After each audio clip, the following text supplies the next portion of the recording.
Day to Day News Bharat में मैं साक्षी चौहान आपका स्वागत करती हूं। चलिए बात कर लेते हैं खबर की। केंद्रीय बजट 2026 और 2027 को लेकर हिमाचल प्रदेश में सियासी घमासान तेज हो गया है। प्रदेश कांग्रेस ने इस बजट को हिमाचल के लिए राहत नहीं बल्कि आर्थिक संकट करार दिया है। प्रदेश कांग्रेस अध्यक्ष विनय कुमार ने रेवेन्यू डेफिसिट ग्रांट यानी RDG को समाप्त किए जाने को हिमाचल के इतिहास का काला दिवस बताया है। उनका कहना है कि ये फैसला छोटे और पहाड़ी राज्यों के साथ सीधा अन्याय है। उन्होंने कहा कि RDG को खत्म होना हिमाचल की आर्थिक रीढ़ पर सीधा हमला है। पहाड़ी राज्यों कभी भी पूरी तरह राजस्व सरप्लस नहीं हो सकता। उन्होंने कहा कि हिमाचल को सिर्फ करीब 10% क्षेत्रीय औद्योगिक गतिविधियों के लिए उपलब्ध है। GST के बाद राज्यों के कर अधिकार पहले ही सीमित हो चुके हैं। उन्होंने ये भी आरोप लगाया कि RDG के मुद्दे पर भाजपा के सांसदों ने प्रदेश के हितों की मजबूती से आवाज नहीं उठाई। आप सभी पत्रकारों का इस प्रेस वार्ता में बहुत बहुत स्वागत। जैसे कि आपको विदित है कि पिछले कल जो केंद्र ने अपना बजट पेश किया है 2026-2027 का, उस बजट को देखते हुए मैं बहुत ध्यान से उस बजट को देख रहा था और पूरा हमने पढ़ा उसे। मैं ये समझता हूँ कि हिमाचल प्रदेश को देखते हुए एक पहाड़ी राज्य हिमाचल प्रदेश है और हिमाचल प्रदेश में 2023-24 में और 24-25 में जिस तरह से आपदा आई और लगभग जो केंद्र से टीम आई थी उन्होंने 20,000 करोड़ का आंकलन नुकसान का हुआ था। उस एवज में हिमाचल प्रदेश बहुत आस लगाए बैठा था कि जब 16th पे कमीशन की बात आएगी तो हिमाचल को बहुत अच्छा राहत मिलेगी और 16 पे कमीशन में जो रेवेन्यू डेफिसिट ग्रांट है उसमें वृद्धि होगी, पर ऐसा नहीं हुआ। 2000 जो पिछला हमारा पंचवर्षीय था उसमें 15 फाइनेंस कमीशन ने लगभग 3700 करोड़ और 37,000 और 38,000 करोड़ के करीब जो revenue deficit grant Himachal Pradesh को दिया।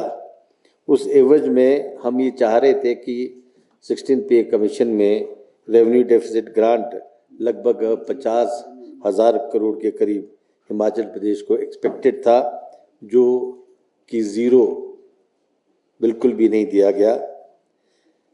आपको पता है कि इस बजट में एम्प्लॉयमेंट का कोई बात नहीं की गई, बेरोजगार युवाओं की कोई बात नहीं की गई और अगर देखा जाए जो हमारा बहुत बड़ा एक्ट था मनरेगा उसे भी ख़त्म कर गया, जो एक ग्रामीण क्षेत्र में रोज़गार का बहुत बड़ा साधन था उसे भी ख़त्म कर दिया गया।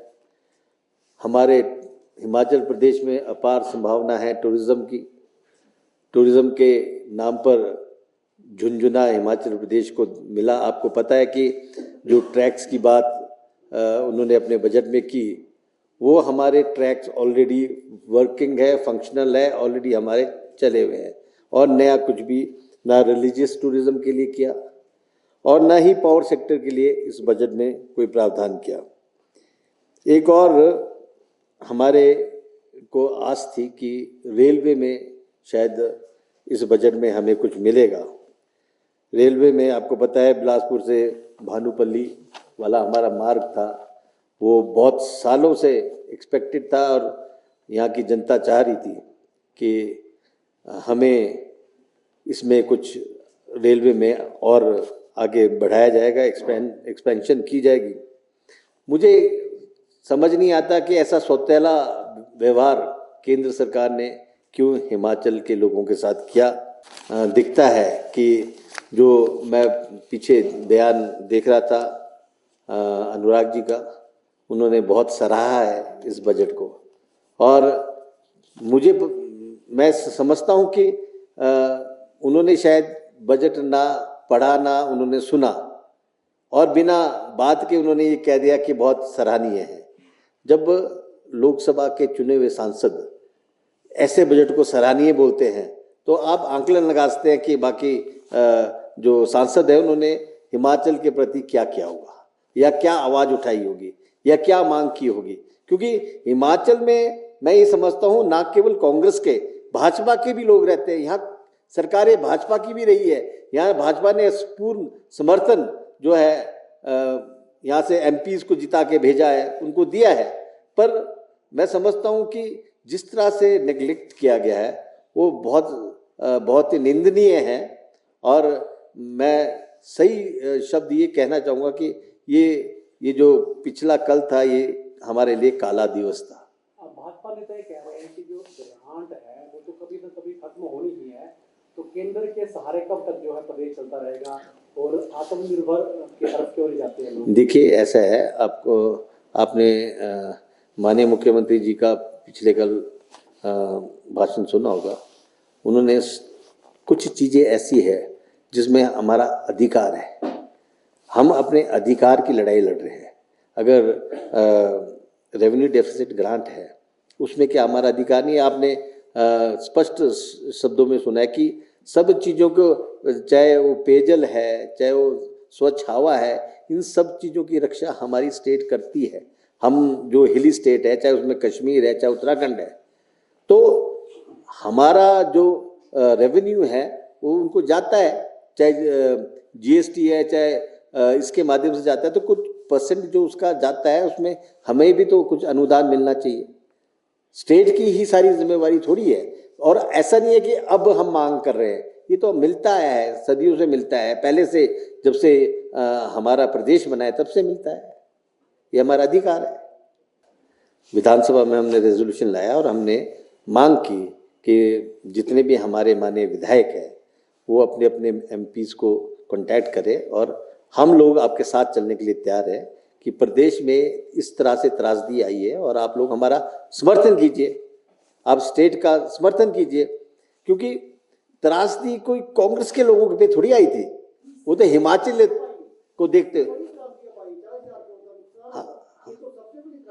तो इसमें भी हम रेजोल्यूशन पास करेंगे आने वाले विधानसभा बजट सेशन में, और हम चाहेंगे, हम मांग करेंगे कि भाजपा के विधायक लोगों से और सांसद से कि आप हमारे साथ चलिए। और आज जो बात है वो बीजेपी और कांग्रेस की नहीं है, आज बात हिमाचल हित की है। हमने हिमाचल के हित की बात करनी है और लोगों को, हिमाचल के लोगों को सुरक्षा देनी है।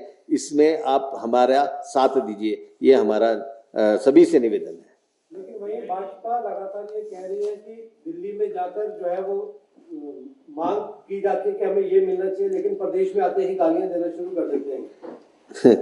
ऐसा है, जब कुछ करोगे नहीं तो गालियां तो पड़ेगी। जब करोगे तभी कुछ पाओगे, अच्छा नाम भी तभी पाओगे जब कुछ करोगे। जब भाजपा के लोग अच्छा काम करेंगे तो हम नहीं सराहेंगे, लोग सराहेंगे, हिमाचल प्रदेश के लोग सराहेंगे।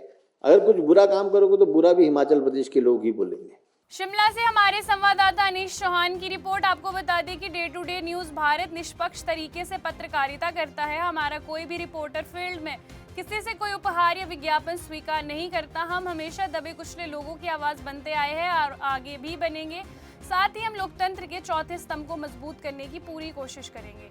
अभी के लिए फिलहाल इतना ही। देश दुनिया की तमाम खबरें जानने के लिए Day to Day News Bharat को देखते रहे। साथ ही हमारे चैनल को लाइक, शेयर और सब्सक्राइब करना ना भूलें। नमस्कार।